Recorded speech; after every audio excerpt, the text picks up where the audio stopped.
তিনজন যুবক কাজের জন্য বেরিয়েছে, পথিমধ্যে 4টা স্বর্ণের টুকরা পেয়েছে। যুবক কয়টা? স্বর্ণ পাইছে কয়টা? মহা খুশি, খুশিতে বাকবাকুম। 4টা স্বর্ণের বড় বড় টুকরা পেয়েছে, আমরা আজীবন খেলে বসে খেয়ে যেতে পারবো, কিচ্ছু লাগবে না আমাদের।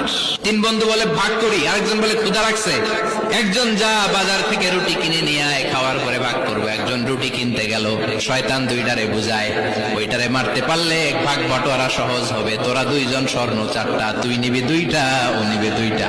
হিসাব সহজ না? 2 বন্ধু প্ল্যান করছে, ওইটারে মাইরা তুই 2টা আমি 2টা। যেটা রুটি আনতে গেছে প্ল্যান করেছে রুটির মধ্যে বিষ মিশায় নেই, তাহলে বিষ খাওয়া আর রুটি খেয়ে ওই 2টা সে সব পাবে, আমি পাবো, ভাগাভাগির কিছু নাই। 4টা স্বর্ণের টুকরার মালিক আমি, রুটির মধ্যে বিষ মেখে নিয়ে এসেছে। ওই 2 বন্ধু প্ল্যান অনুযায়ী ওইটার ধরে মেরে ফেলছে। এবার মহা খুশি। এক বন্ধু কয় এবার তো ভাগ বটর আর কিছু নাই, তুই 2টা আমি 2টা, আগে খাইয়া লইস। খাওয়ার পরে এই 2টাও নাই, 3টা লাশ, 4টা স্বর্ণের টুকরা। এটাই তো দুনিয়ার জীবন, ঠিক কিনা?